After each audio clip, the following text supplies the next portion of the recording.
Dear students, आज हम करेंगे न्यूमेरिकल मल्टी स्टेज कंप्रेशन पे। मल्टी स्टेज कंप्रेशन के बारे में जैसे हमने पहले बताया था कि यदि एक से अधिक स्टेज में कंप्रेशन हो रहा है उसको हम मल्टी स्टेज कंप्रेशन बोलते हैं। तो पहली प्रॉब्लम है मल्टी स्टेज कंप्रेशन की, जिसमें कि दो तरीके से इंटरकूलिंग की जाती है। एक परफेक्ट इंटरकूलिंग की जाती है, एक इनकम्प्लीट इंटरकूलिंग की जाती है, जैसे कि इनपरफेक्ट भी इंटरकूलिंग बोलते हैं।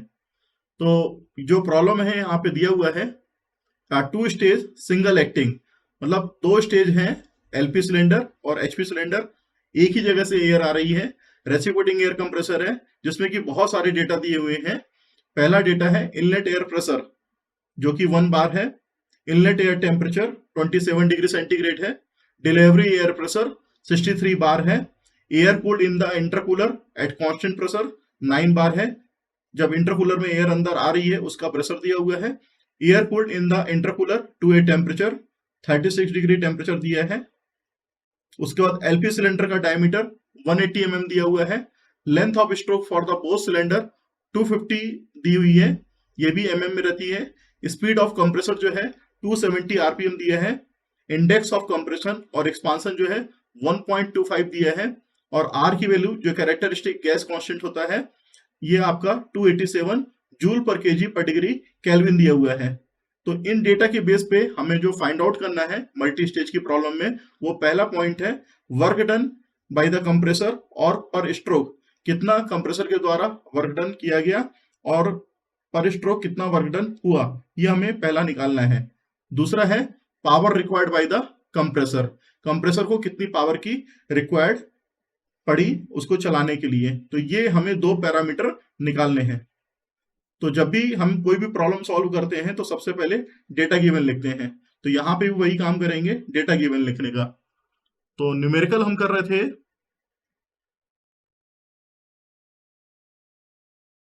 On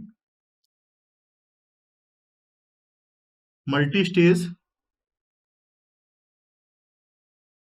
compression with imperfect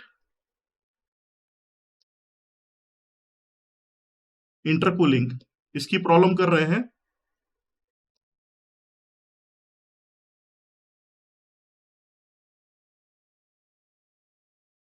data जो गिवन है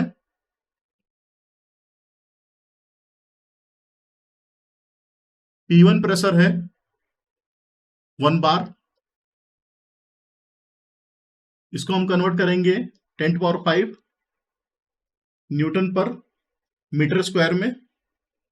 T1 टेम्परेचर दिया हुआ है 27 डिग्री सेंटीग्रेड, इसको हमें केल्विन में चेंज करना रहता है। तो ये 300 केल्विन हो जाएगा, 273 से ऐड किया था हमने। P3 जो है डिलीवरी प्रेशर है, ये 63 बार दिया है, इसको भी हम 10⁵ न्यूटन पर मीटर स्क्वायर में चेंज कर सकते हैं। P2 जो है इंटरमीडिएट प्रेशर है 9 बार, तो इसको भी कन्वर्ट कर सकते हैं 10⁵ न्यूटन पर मीटर स्क्वायर में। T3 जो है जिस टेम्परेचर पे एयर को डिलीवर करना है वो टेम्परेचर दिया है 36 डिग्री सेंटीग्रेड, इसी को हम कन्वर्ट करेंगे 273 से ऐड करके, तो ये अपने पास आएगा 309 केल्विन। जो डायमीटर है सिलेंडर डायमीटर, ये है 180 mm, इसको हम मीटर में यदि कन्वर्ट करते हैं तो 0.180 मीटर होगा। लेंथ ऑफ स्ट्रोक जो है वो है 250 mm, ये होगा 0.25 मीटर यदि मीटर में कन्वर्ट करते हैं। स्पीड ऑफ कंप्रेसर दी हुई है 270 rpm, कितने स्पीड पे कंप्रेसर रन कर रहा है। स्मॉल n जिसे कि हम पॉलीट्रॉपिक इंडेक्स बोलते हैं, ये 1.25 है। फिर R की जो वैल्यू है वो 287 जूल पर केजी पर डिग्री केल्विन दी हुई है।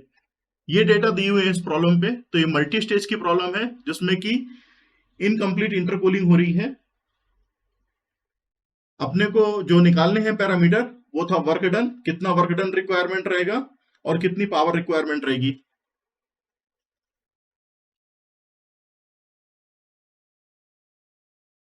तो इसमें जो फार्मूले यूज होंगे,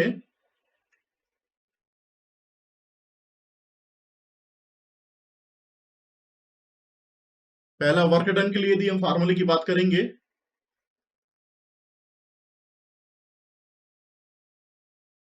तो वर्क डन के लिए फार्मूला जो लगेगा n/n-1 in the bracket P1V1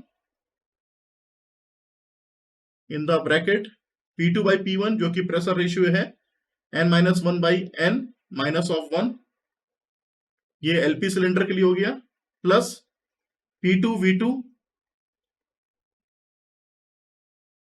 HP cylinder के लिए जो प्रेशर रेशियो हो जाएगा P3/P2 to the power n-1/n -1, ये इसके लिए फार्मूला रहेगा।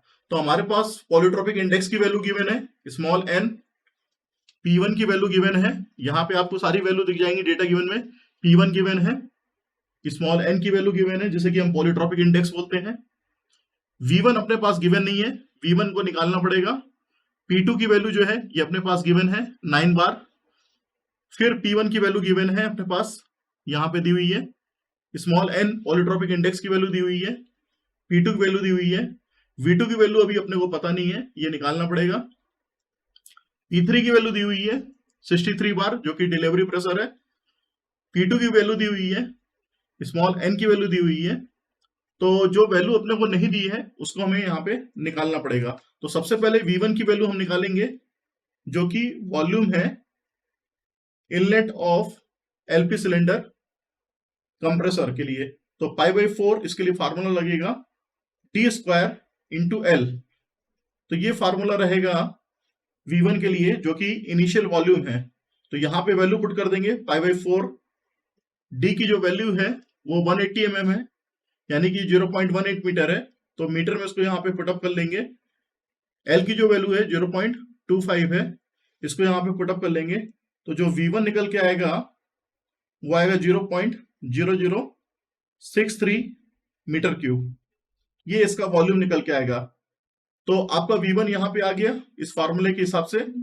फिर V2 निकालना है, तो V2 निकालने के लिए हमें यहाँ पे चूंकि जो कंप्रेशन हो रहा है वो एलपी और एचपी सिलेंडर में हो रहा है, तो इसके लिए फार्मूला जो लगेगा P1V1 upon T1 is equal to P2V2 upon T3, ये वाला फार्मूला लगेगा एलपी सिलेंडर और एचपी सिलेंडर के लिए। तो यहाँ पे हमने फार्मूला लगा के V2 की वैल्यू निकाल लेंगे। तो जो फार्मूला निकल के आएगा P1V1 upon T1 multiply by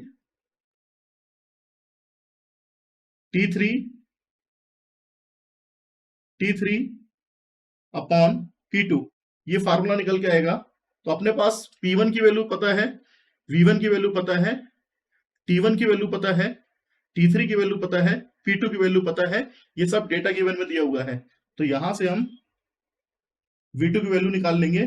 तो पुट करेंगे वैल्यू 1 × 10⁵ P1 की वैल्यू, V1 की वैल्यू ये हमारी कैलकुलेट होके आई थी 0.0063 अपॉन T1 की वैल्यू ये दी हुई है, इसको यहां पे पुटअप कर लेंगे 300 केल्विन मल्टीप्लाई बाई T3 की जो वैल्यू है यहां पे पुटअप करेंगे अपॉन जो P2 की वैल्यू है 9 बार, ये यहां पे पुट करेंगे तो 9 × 10⁵।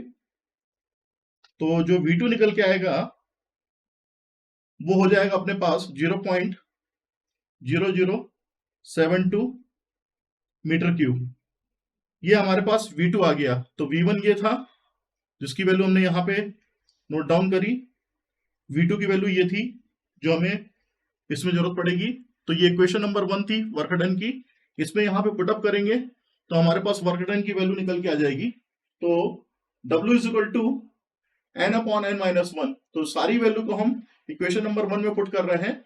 तो स्मॉल n की वैल्यू 1.25 दी हुई है, यहाँ पे पुटअप करेंगे 1.25 upon 1.25 -1 multiply by in the bracket P1 जो कि 1 × 10⁵ है, V1 0.0063 है, फिर multiply by in the bracket P2 by P1, P2 की वैल्यू 9 बार है, यानी कि इसको कन्वर्ट किया था 9 अपॉन P1 की वैल्यू है 1 बार, और फिर 1.25 minus of 1 upon 1.25 minus of 1 plus P2 की जो वैल्यू है वो है 9 बार, इसको कन्वर्ट करके लिखेंगे यहाँ पे, मल्टीप्लाई बाई V2, V2 की वैल्यू है 0.00072 मल्टीप्लाई बाई जो HP सिलेंडर के लिए प्रेशर रेशियो है वो अपने पास यहाँ पे